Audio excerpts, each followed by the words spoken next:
They are a community of their own, enclosed not to be ambushed by individuals, and by far the low.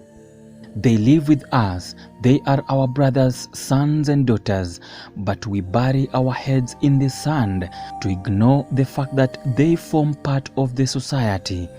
They are the LGBTIQ community. You'll find so many of these individuals going back to the virtual space, the cyberspace, the internet, to try and find partners. And that's why in the case of the bisexual men, you'll find that there's a lot of is it called virtual meetups? Yeah, there are a lot of virtual meetups. It's actually one of those points that even NASCO has identified as the points of meetups where bisexual people meet and they can actually have sexual, agree to have sexual intercourse, and then now there's a higher prevalence of HIV. When suddenly there are other points where people meet that have not been identified. Na social media, mtu anaweza post demu yake. Unacheki. Kitambo unapata a 50-year-old man ameoa lakini nyuma akona bibi na watoto lakini kuna kitu inafanyika. Unacheki. So si ati imeongezeka, ni venye sasa watu it's out more kwa sababu ya social media na exposure. But si ati imeongezeka kama ni hizi vitu zimekuwa tangu kitambo sana, tangu kitambo. The issue about lesbianism and gayism, it's something common na ni kitu normal because ni watu tunaona daily. Ni watu pia nimesoma nao, tumecheza nao futa, nimewaona. So hiyo kwa wanaichukulia kama normal life and you can't change them. In this documentary, I explore the 360 angle of life of the LGBTIQ. Mimi nilelewa kama kila mtu hii Kenya. So ilifikaje mpaka ukarealize kwamba wewe ni bi? Mimi si bi, mimi ni pansexual. Wewe ni pansexual?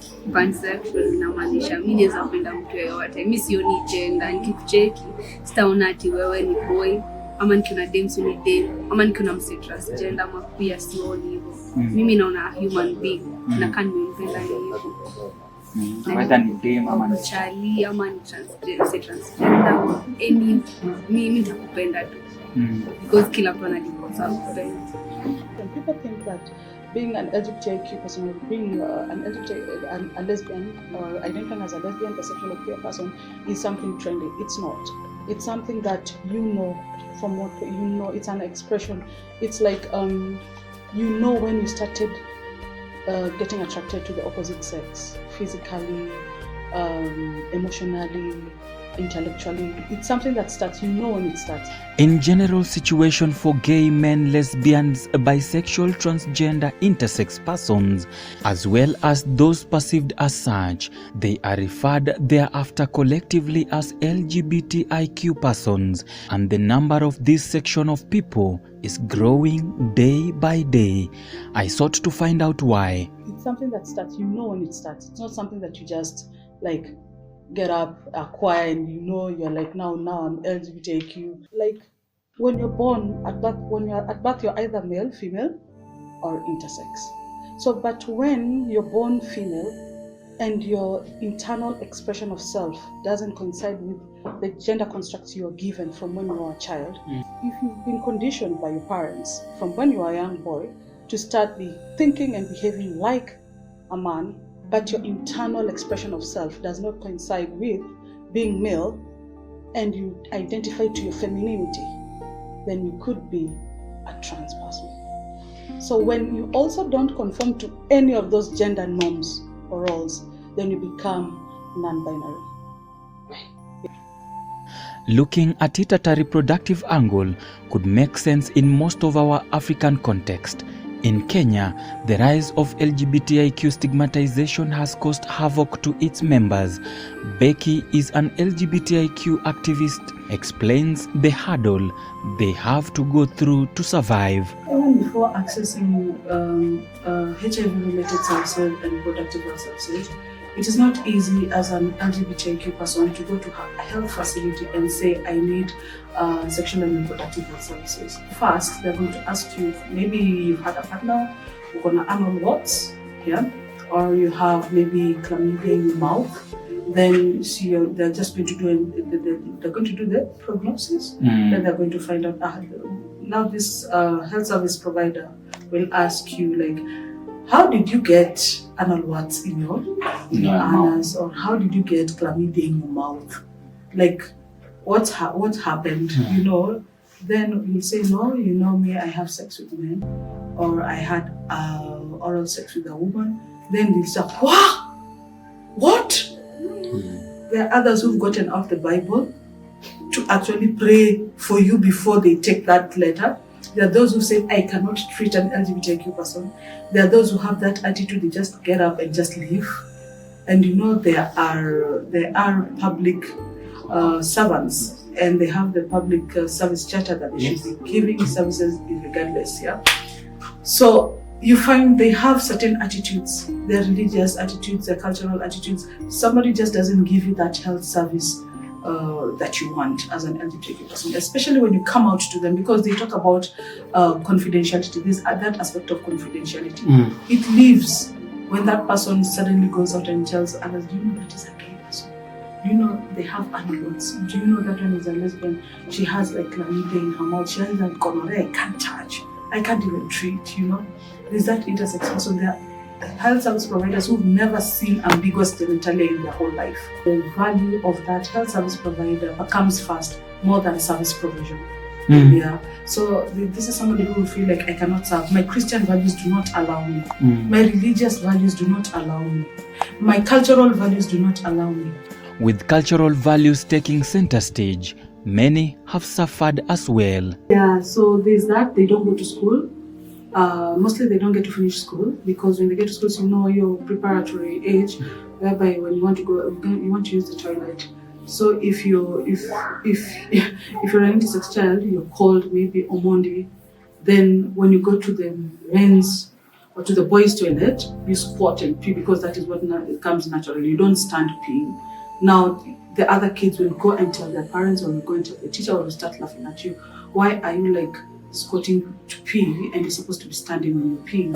So that kind of stress and discrimination makes this child shy away from school, and also these parents keep these children away from school. But I'm like, the kind of stigma and discrimination I face is one that is silent. It's the non-verbal one, yeah? Yeah, like, you know, the ways that people can communicate, they really won't tell you to your face, but you just see people like, maybe in, say in a meeting or something, you just find people sitting away from you. They don't want to share with you a table. And you're like, yeah, to hell with you, I'm meeting my food, I'm going to the buffet, I'm serving, you know. The prevention part in Kenya on LGBTIQ has become limited, with only male condoms and lubricants being provided. Sexual and reproductive health has been genderized to be like male and female only. There's no like same-sex products like maybe say lesbians can access. But for like the gay, bisexual men, they have the condoms which they can use. And they have the lubricants that is provided for, and it's actually being programmed for under the key population programming. But when we come to lesbian, bisexual, and queer women, there's no programming for accessing like sexual and reproductive health services, because women are women. We are all born women first, or we identify as women, yeah.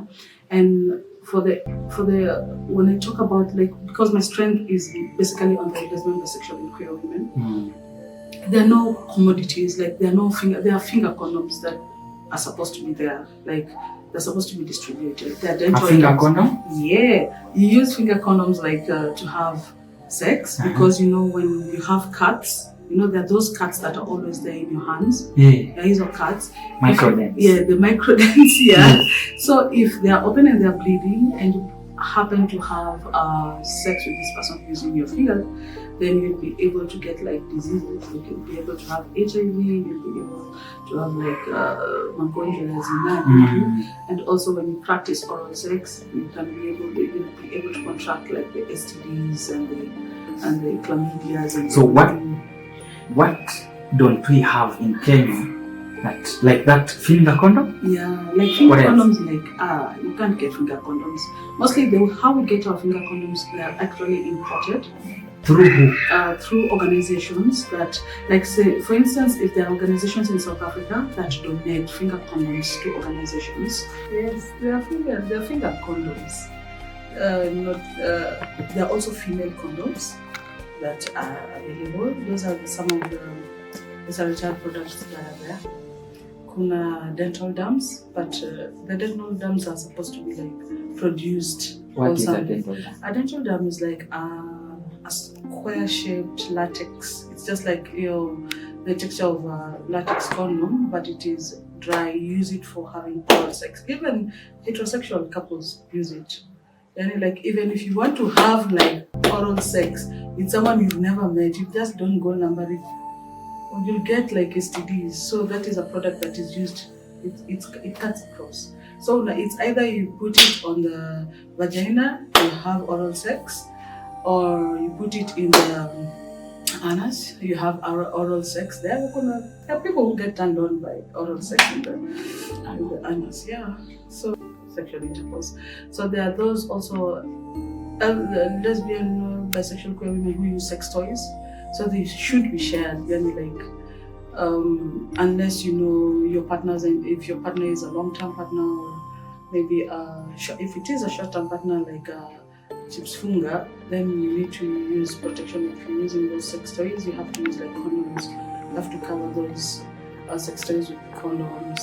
You have to use dental dams. In Western Kenya, did you know that an intersex child is killed? When we talk about the intersex persons, yeah, they're usually, like in Western Kenya, they're killed.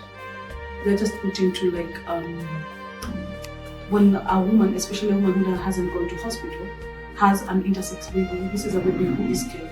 A baby who is hidden because they have ambiguous genitalia. The one that those babies that you see, this is either male or female, you can't even know what names to give.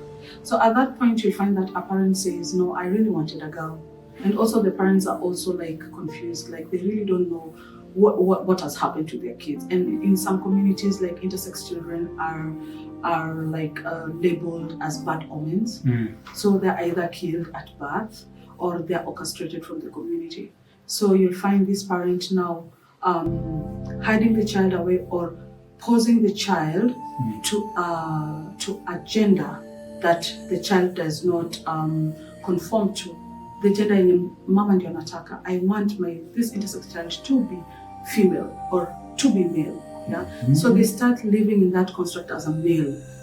In the society, this intersex child starts living like a male, like actually they identify as female. So it's just recently that the intersex task force and the Kenya medical practitioners, Kenya dentists and medical practitioners gave a statement saying they are no longer going to do reconstructive surgeries to intersex children until they are of puberty. So there are certain expectations, like in our side in Western, if you're a certain age, say like you're 30, you should be, you're married, you have kids, So when they see you like you're not fast, you're not keen on getting married, you're not keen on maybe having kids is something you do have. You can have kids if you want. But now start asking, there's a tradition, we do a tradition mostly, that if you die, you're going to be married by the fence. They call you amigogo. Amigogo actually is people think it's a nice term, but it's actually not. Because there are some women who've chosen even not to get married, but they're not necessarily part of the LGBTIQ community. So they face the same stigma we face. While many fear coming out in public to disclose their sexual orientation, the issue of parents and society hits them the first thing, and that makes them lay back. Mabeshte kadhaa walikamata wakafukuzwa wako kwa streets wa kutoka hizo. And it's very sad.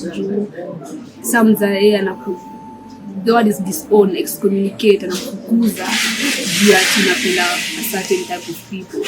Nacheki. And in all honesty, haifai kuwa hivyo. Unaanzaje? Na ile siku atajua. Si ni sawa, siajue, lakini kwa sahi, kwa hii age, sahi siwezi mshow.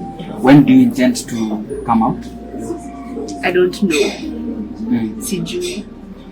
Disclosure. Yeah. It's a topic on disclosure, and it's actually a challenge to maybe LGBTIQ parents, because like these children also have lives outside there, and coming out to the children, it depends on how you've brought them up, the understanding of what gender is, how you've brought them up, like when you're allocating roles in the house. Like there are no roles, everybody does all the roles the same. Then when they get to grow up, like when they reach puberty, you get to let them know. Like I personally talk with children, like there are different types of sexual orientations, there are different types of sexual. But you find that social media are those spaces where you find the LGBTIQ people who want to come out. Let's say if it is the lesbian, bisexual, or queer women who want to come out, they'll use those spaces to come out. Yeah, they can even use pseudo accounts. Yeah, they can join these groups because they're there in social media to express themselves. But in the real sense, in real life, they wouldn't be able to come out to their parents, to their families, to their friends. They wouldn't be able to do that because of the stigma that is associated with the LGBTIQ community using the religious texts. Lesbianism has become normal but underreported, with heavy following on social platforms. But this doesn't augur well with some religious leaders.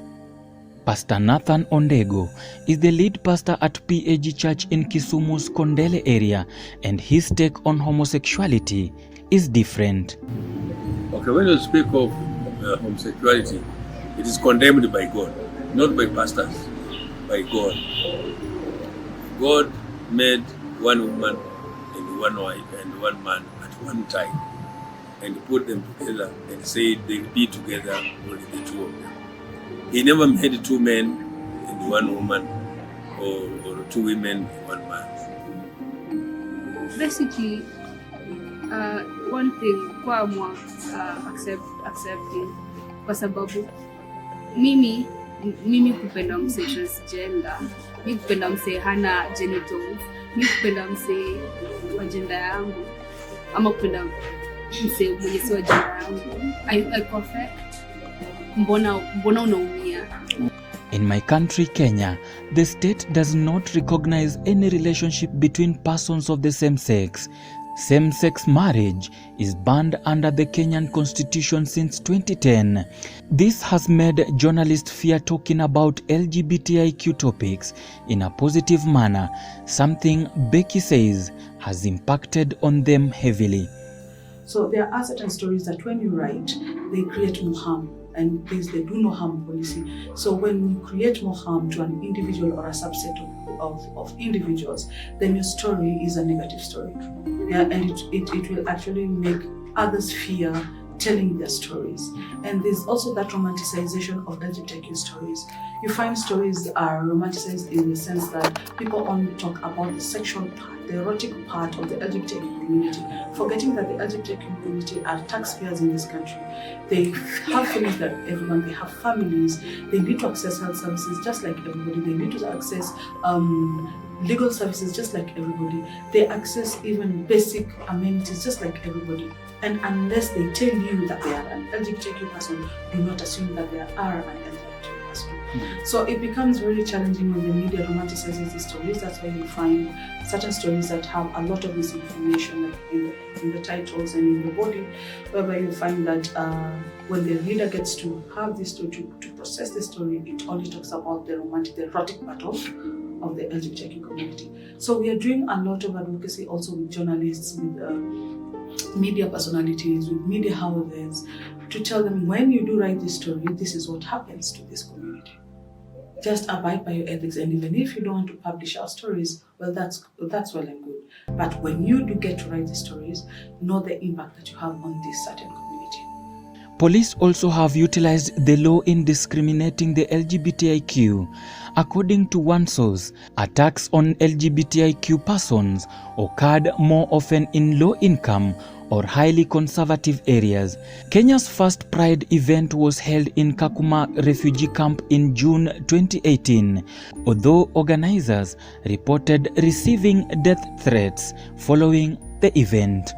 Then there's the police. The police are the ones who use the law, the penal code, to conduct arbitrary arrests of the LGBTIQ community because of their perceived ideology that these are actually LGBTIQ. Yeah. So there's a lot of advocacy that is being done around that, and also when it comes even to the intersex and the trans person. Like right now, there's a lot of advocacy that's going around the police. To the extent in which when they do arrest intersex persons, which cells will they be held to? Will they be held? What kind of holding cells will they be thrown to? Will they be thrown to a male holding cell or a female holding cell? So there's that debate around that. And actually, the intersex task force report is going to inform changes in the police and the judicial systems, because right now it means that even when you arrest or you're passing sentence to an intersex person, the judge themselves and the magistrate or whoever will be able to identify if I pass sentence on this LGBTIQ person or this intersex person, where will this person fit in? And it goes also with the trans. Yeah. So when it comes to attraction and love, experts say it's the same. It never chooses an orientation. For me, I see that as ni kama ni laana. Because huwezi kuwa dem unakatiwa na dem mwenzako. Hiyo ni laana tu. Dem ashai kukatia? Yeah. How was it? It was a bit funny, but sasa utafanya nini? Na pia ni wale watu wanakuanga very funny. Ukikataa kuingia box yao, they end up in violence. Anaweza kupiga, they treat you in a way that wanakuona ni kama wewe si mtu wa kwao. Yeah. Hapa sana mkienda hizi kambi za football, you find them there. Maybe there's that attraction, you feel that attraction, but you may be afraid because you're afraid of rejection. You may be afraid of telling this person. It's just the emotions that each and every human being goes when they see someone. So that fear of rejection is the first thing that comes to our minds. So kila mtu anaogopa rejection, atanikataa, and it's always there. So ukienda, then it so happens that this person is interested, then we'll see how it goes from that point. It's just like any other relationship. So nyinyi mnaambia nanga nini? Ni kind of what relationship. Hakuna difference. Unacheki kile unaendea dunia yako. Hivyo. Ndio unaambia gani? Ndio hakuna difference.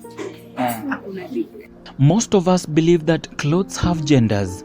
Our society got the idea that some things are fitting for a man or a woman to wear. Some are not.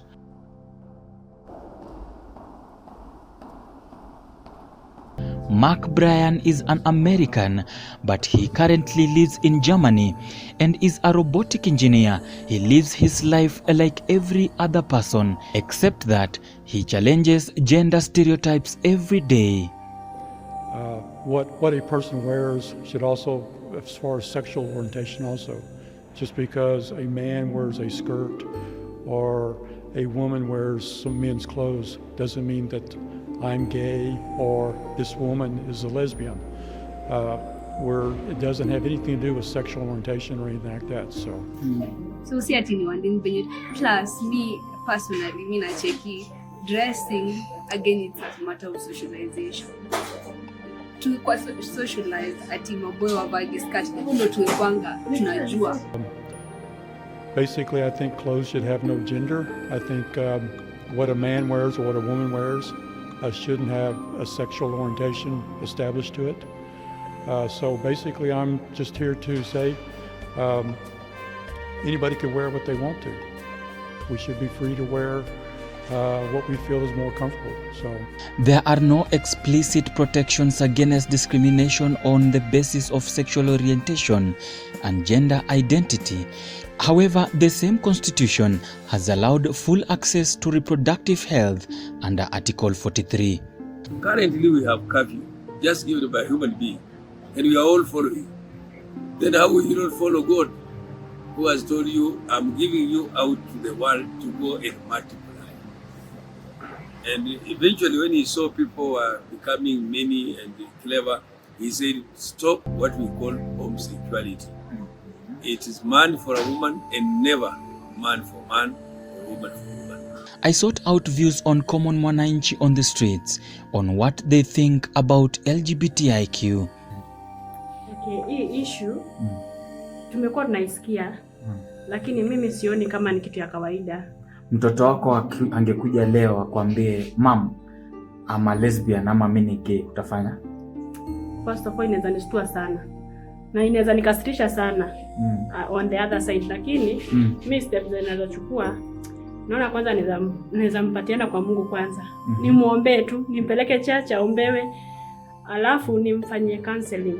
Aende afanyie counseling, alafu naona kama inaweza change kidogo kwa mtoto wangu kama angekuwa ni mtoto wangu. Lakini to the society sioni kama tunaweza badilisha kwa sababu ni mtu ameshaamua life yake ikuwe hivyo na hakuna vile tunaweza tukafanya. Hiyo story ya gayism hiyo mimi siwezi kubaliana nayo. Akwe ni chali yangu, akwe ni mtoto wangu, ako kwa hiyo story. Mimi nimemalizana tu na yeye. Kwa nini aje? Mimi kama ni mtoto nampeana kwa ngapa. Juu mimi mama yake mbona sikuingia hapo, mbona yeye atakuwa ameiga tabia za nani? Mimi siwezi kubaliana. Ni orientation yake hivyo. Mimi sijawahi ona na nasikianga tu. Sijawahi ona hao watu. Nasikianga tu wako. I have never seen mmoja tu hivi sijaiona. Mimi kuso siwezi kubaliana, hata siwezi taka kupata karibu na yeye, hata kukua rafiki kukaribiana. Never. First of all, we should understand that our children undergo so many challenges as teenagers. So, I will try to find out what the problem is exactly. Where did I go wrong as a parent to the extent that my child has become a gay? Yes, after now finding where I went wrong, I would try as much as I can to rectify that. Kenya has acknowledged that COVID-19 restrictions are fueling cases of gender-based violence, but has been less open on abuses against the LGBTIQ community, with no targeted help for LGBTIQ people. Many a times, the weaker sex is the female, and many a times they become victims. And therefore we experience a number of cases, a rise in the number of cases where women have been maybe assaulted, abused.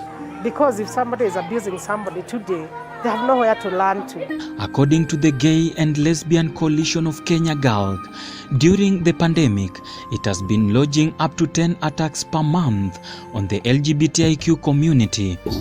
You see, what happens, this church is a hospital. And you can never go to hospital unless you are sick.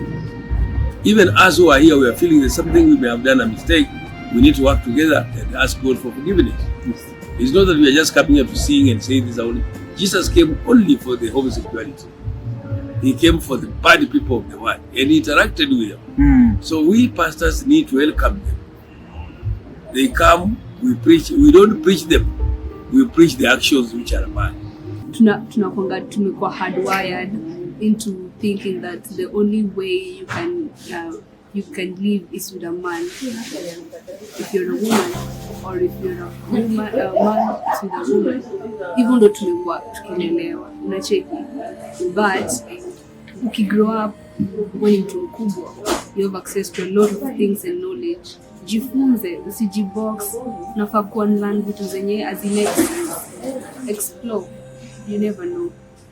Homosexuality is illegal in Kenya. If allowed, it will lead to same-sex persons living together as couples. Such relationships, whether in private or not, formal or not, would be in violation of the tenor and spirit of the Constitution. And activists like Becky say many are afraid to report abuse or get medical help because of stigma. It's basically because after the constitutional dispensation of 2010, there was not like room for LGBTIQ persons to express themselves. The Chapter 4 of the Constitution made it very clear that there's the Bill of Rights, where in Article 27 it talks about non-discrimination based on sex, gender, identity, pregnancy, all that. So before that, the constitution was very rigid, and after 2010, there was an upsurge of LGBTIQ organizations that come together and fight against or advocate against discrimination that they were facing in their families, at work, at home, even within their own societies. There was a ruling that was done in 2019, but the courts upheld it. The Kenyan government had upheld it. So we are appealing for that. So there are a number of organizations who've come together, and they're working towards appealing to repeal those sections of the penal code. And yes, the penal code has been used a lot by the police, religious leaders, the community, to perpetrate violence against the LGBTIQ community. Out of 54 states recognized by the United Nations or Africa Union, or both, the International Gay and Lesbians Association stated in 2015 that homosexuality is outlawed in 34 African countries.